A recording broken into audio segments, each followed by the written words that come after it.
Honorable Minority Leader.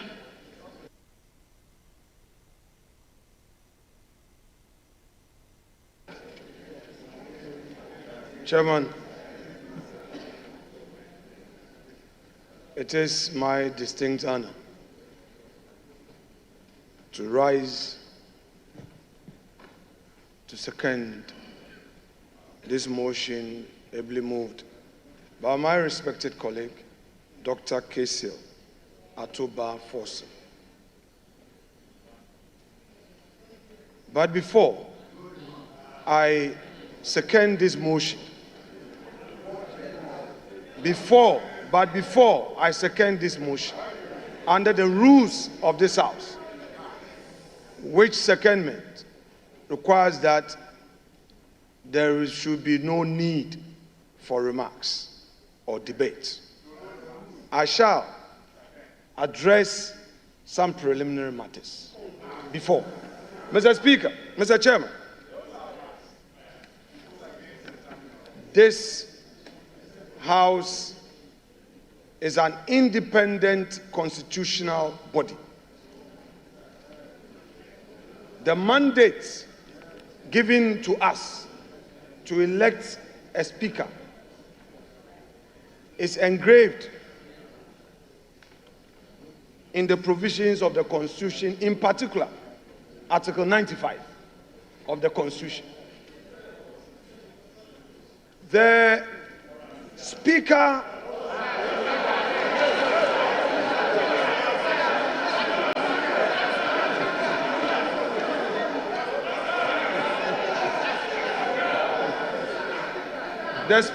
he hasn't called me. Mr. Chairman, your guidance will be needed in this matter. This is my 4th term in this House. And this is the first time in the history of this Parliament. Our standing orders are very clear. When you rise to second a motion, there must be no remark, no debate. What the minority leader, who has not told us if it is now spiritually okay for him to sit in the minority leader's chair. I don't know what his spiritual advisors are telling him now. He cannot be violently violating our standing orders with such impunity. We cannot accept it.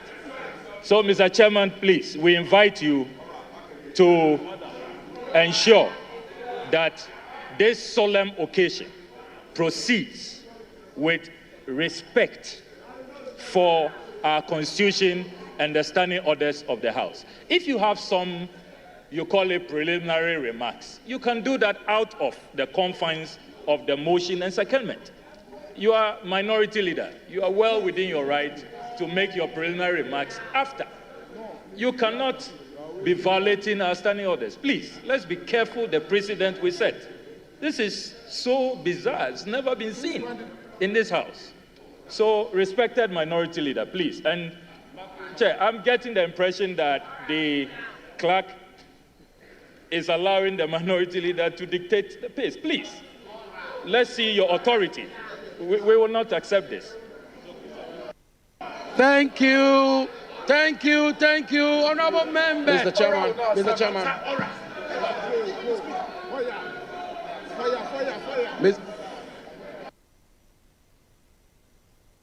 Honorable members, thank you very much. The honorable minority leader indicated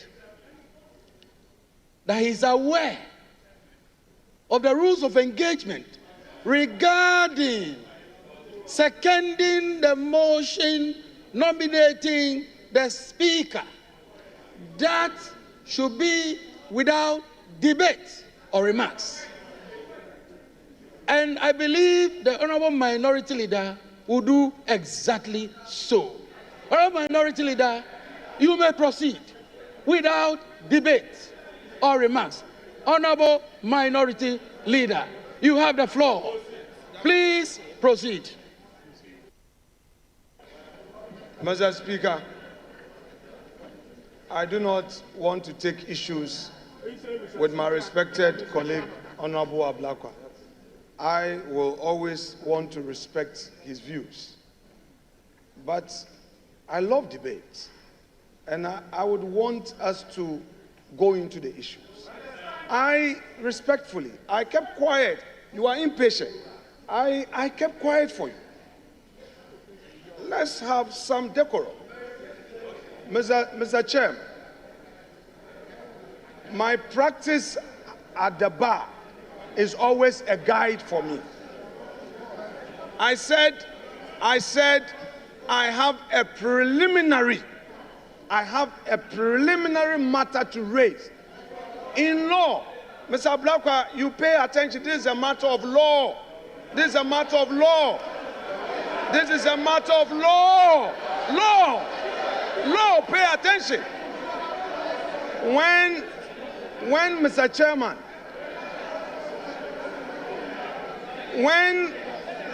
Chairman, I said I have a preliminary matter, I meant to say that I had to deal with the preliminary matter before I get to the stage of seconding the motion. And that is allowed. Mr. Chairman.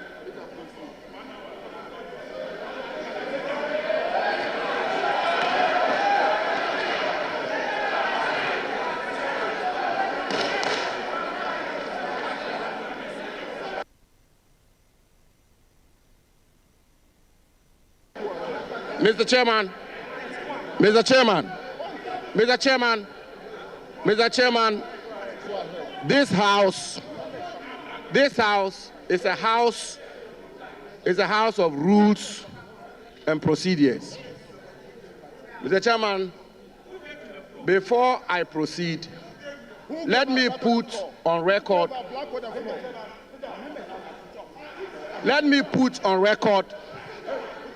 that the minority leader is a distinguished lawyer of repute.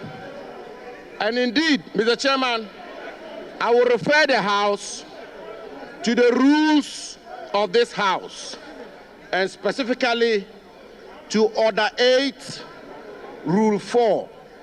And Mr. Chairman did refer to it, which reads, with your permission, and I quote, that a member-elect addressing the clerk shall propose a person to the House as the Speaker of Parliament and shall move that the person, quote, do take the chair of this House as Speaker, end quote, which motion shall be seconded without debate or remarks, end quote. Mr. Chairman, my colleague, brother, and friend, the Honorable Okujeto Ablakwa, made the point rightly that in seconding the motion for somebody to take the chair,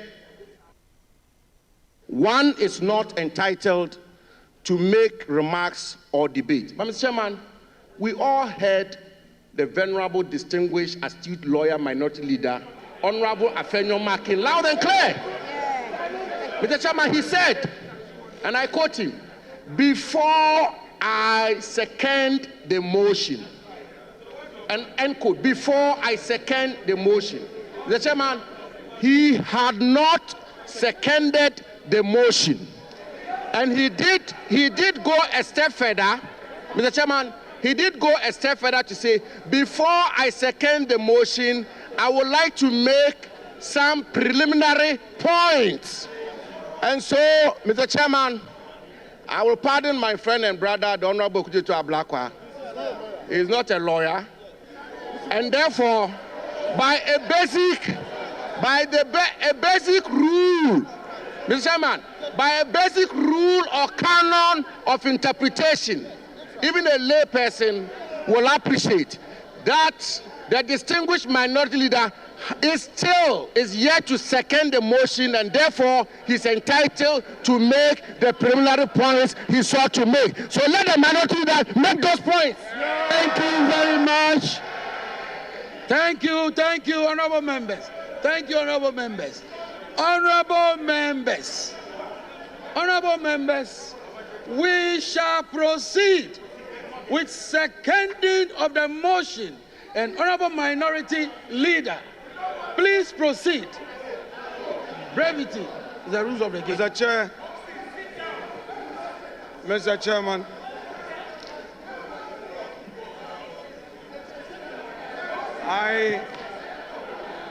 Roxy, sit down. Mr. Chairman, to rise to second a motion is a voluntary act. If he's not interested in seconding the motion, he should sit down. I rise to second the motion. The motion is therefore seconded. Thank you very much.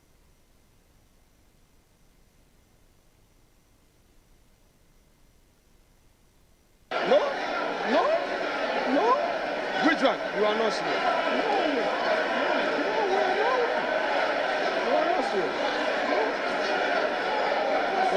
What has been said? You don't know what happened.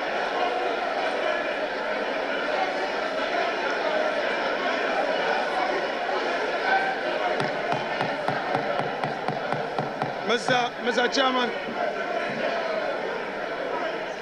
Honorable members, minority leader, just a minute. Would you kindly resume your seat, minority leader? Minority leader, I'll give you the floor. All right. Honorable members,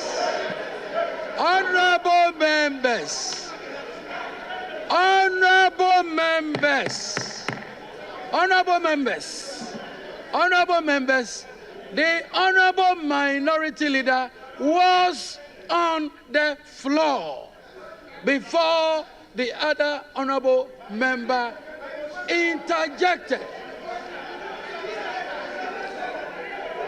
The rules of the House, honorable members, honorable minority leader, please continue with the seconding of the motion. Mr. Please Chairman, second the motion. Please second the motion. Mr. Chairman, our Constitution, Article 95, provides that there shall be a Speaker who shall be elected by members of Parliament from among persons who are members of Parliament or who are qualified to be elected as members of Parliament. Mr. Chairman, I have in my hand a statement issued by the office of His Excellency John Dramani Mahama, titled President-elect Mandate NDC Parliamentary Leadership to nominate Right Honorable ASK Bagbin as Speaker of 9th Parliament. It reads, the President-elect, His Excellency John Dramani Mahama, has in consultation with the National Executive and Parliamentary Leadership of National Democratic Congress, mandated the nomination Mr. Chairman, of the Right Honorable Abansuman Kingsford Babi as Speaker of the 9th Parliament of the 4th Republic. Mr. Speaker, Mr. Chairman, this letter is signed by Mr. Felix Ofosu, Kwachi Ofosu, as Special Aide. Chairman, the preliminary issue I'm raising is to the effect that the nomination Mr. Chairman, only requires the consent where from of that the letter? person to be nominated. Where from that letter? That letter, where is it from? Situation where It must not be tolerated. that the Where from that executive letter? now directs that a Where member from that letter? should nominate would make this arm This of is a government House of Records. an Where from that appendage letter? of the executive. Mr. Chairman, You people, no, where from that letter? that is the objection that I have. Having made that point, Where from that letter? I need, Mr. Chairman, to also draw your attention You see, Sammy, to the fact you have that been vindicated. in 2001, Jethro. 7 January, when Is Right this Honorable seconding the himself, motion? as minority What leader, he's doing? was seconding the motion ably moved by J.H. Mensah for consideration of Alajete as a speaker. These were his observations, and I read from column 4 of the Hansard of 7 January 2001. I quote, ASK Bagbin, NDC, Nadole North, as he then was. He says, Mr. Chairman, I rise to second the motion urging this House to accept the nomination of Mr. Peter Alajete as Speaker of the 3rd Parliament of the 4th Republic. He goes on to say, Mr. Chairman, in doing so, however, I would want to register the displeasure of the minority side on how this issue has been handled. Mr. Chairman, it is part of the rules of democracy for us to be heard. I am not opposed to the motion, but my concerns must register for Hansard. And the man that we are proposing for the high office of Speaker himself has set a precedent where in seconding Alajete, the chair allowed him to raise his concerns. Let us tolerate each other. I am here with his own records. Mr. Chair, my contention basically is that in view of the improper consultation, from the majority side in this matter, and in view of the fact that, Mr. Speaker, the executive in a public statement is directing the honorable majority leader to nominate a person. I hold the view that Honorable Minority Leader. No, I have to come in. Jethro, there is no any executive. Honorable Minority Leader. There is no any executive. Minority Leader. Honorable Minority Leader. There is no any executive. Honorable Minority Which Leader. executive? Honorable Minority Leader. Weapon. There is no executive. Recognize honorable members' intents. But let me make a point. Honorable Minority, I am the chair of these proceedings. Let me make my point. Honorable Minority Leader, there are extraneous matters which I believe should not be part of this process. You were to second the motion. The other information you were tendering, the other information you were providing is not an information which is before this House. It is not part of the process for consideration for nomination of the Speaker. So, in seconding the motion, these matters ought not to have been brought to the floor of the House. Let me make that point. In doing so, I recognize Honorable Muntaka, please.